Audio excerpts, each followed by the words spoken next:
Vamos a meternos de lleno en uno de los misterios más escalofriantes y persistentes de la historia, el incidente del paso Dyatlov. Pensemos en esto. 9 excursionistas, gente con mucha experiencia, que acaban muertos en circunstancias de lo más extrañas. Y la pregunta que ha rondado durante décadas es, ¿qué demonios pudo pasar para que huyeran de su único refugio directos hacia una muerte segura? A ver, situémonos. Estamos en los Montes Urales, en 1959, y hace un frío que pela, 30 grados bajo cero. Es de ese tipo de frío que se te mete en los huesos, ¿sabes? Un frío que no te permite cometer ni el más mínimo error.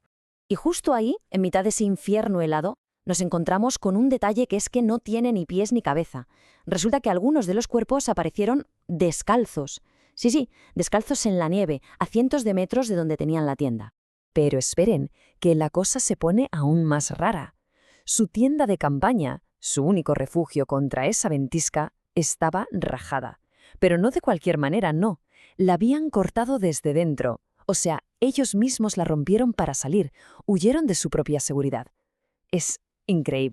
Y con todo esto sobre la mesa llegamos a la gran pregunta, la que ha mantenido a todo el mundo en vilo durante más de 60 años. ¿Qué pudo pasar para que 9 montañeros expertos, gente que sabía lo que hacía, tomaran una serie de decisiones tan catastróficas? Vale, para intentar entender algo de todo esto, lo primero es poner un poco de contexto. Vamos a ver quiénes eran, dónde estaban y a qué se enfrentaban exactamente.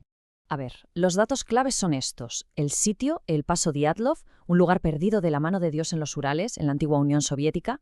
La fecha, febrero del 59, y el grupo, que esto es súper importante. Eran 9 jóvenes, sí, pero con muchísima experiencia en montaña.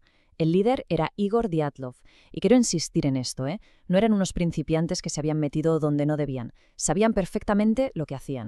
Claro, el grupo nunca llegó a su destino. Pasaron las semanas y nada. Al final, un equipo de búsqueda encontró su campamento. Y lo que se encontraron allí no era un simple accidente, no. Era el comienzo de un misterio que desafiaba toda lógica.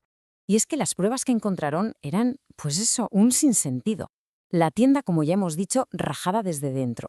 Y habían dejado todo allí, los abrigos, las botas, la comida, todo. Además, no había ni rastro de una pelea ni huellas de nadie más, solo las suyas. Y luego los cuerpos, repartidos por la ladera, cientos de metros, y algunos casi sin ropa. De verdad, nada cuadrado. Por si fuera poco, llega el informe forense y añade más leña al fuego. A ver, la mayoría murió de hipotermia, lo cual, tiene lógica con ese frío. Pero es que algunos tenían unas fracturas internas brutales. Hablamos de lesiones compatibles con un accidente de coche a toda velocidad. Y lo más increíble, sin un solo rasguño por fuera. Ni un hematoma. Es una paradoja médica en toda regla. ¿Cómo es posible algo así? Con un panorama así, con pruebas que se contradecían unas a otras, pues es normal que la gente empezara a especular, ¿no? Y así empezó un desfile de teorías que duró décadas. Todo el mundo intentaba encontrarle un sentido a lo que parecía no tenerlo. Claro, enseguida surgieron las teorías más, llamativas.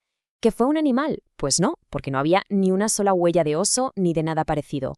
¿Una prueba militar secreta que salió mal? Tampoco, porque no se encontró ni un cráter, ni metralla, ni radiación. Nada. ¿Y un ataque de otras personas, quizás de alguna tribu local? Imposible, no había signos de lucha y, de nuevo, ninguna huella ajena. Una por una, todas las teorías se iban cayendo por su propio peso. Al final, ¿qué hizo la investigación oficial soviética? Pues lavarse las manos. Cerraron el caso con una conclusión que es para enmarcar, de verdad. La causa de la muerte fue una fuerza natural desconocida, tal cual. Claro, una frase así, tan vaga, lo único que consiguió fue echar más gasolina al fuego de las conspiraciones durante décadas. Pero bueno, dejemos las conspiraciones a un lado y viajemos hasta la actualidad, porque gracias a la ciencia moderna y a nuevas investigaciones, por fin parece que tenemos una explicación sólida. ¿Y esa explicación es? ¿Una avalancha? Ojo, que no hablamos de la típica avalancha de las películas, esa nube gigante de nieve en polvo. No, esto es diferente. Hablamos de una avalancha de placa.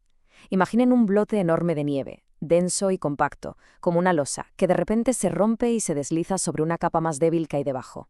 Y lo más peligroso es que esto puede pasar en pendientes que a simple vista parecen inofensivas, que no parecen tener el ángulo suficiente.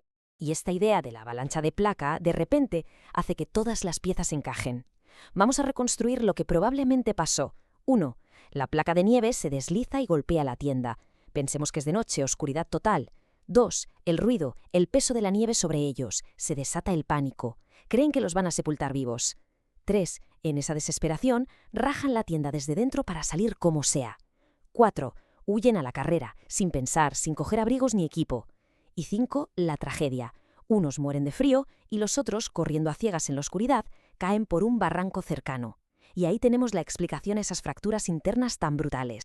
La pregunta es, si parece tan lógico, ¿por qué se ha tardado tantísimo en llegar a esta conclusión? Bueno, pues fue una mezcla de cosas. Primero, que este tipo de avalancha es rara y apenas deja rastro.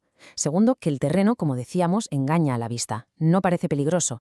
Y tercero, y no menos importante, la investigación soviética original fue de todo menos transparente. Y en aquella época, pues la ciencia tampoco entendía estos fenómenos tan bien como ahora. Así que, al final, después de tantísimas teorías sobre yetis y alienígenas, la verdad resulta ser mucho menos fantástica, pero a la vez muchísimo más brutal. Al final, la historia del paso Dyatlov no va de monstruos ni de conspiraciones del gobierno. Va de algo mucho más real y aterrador, el pánico humano.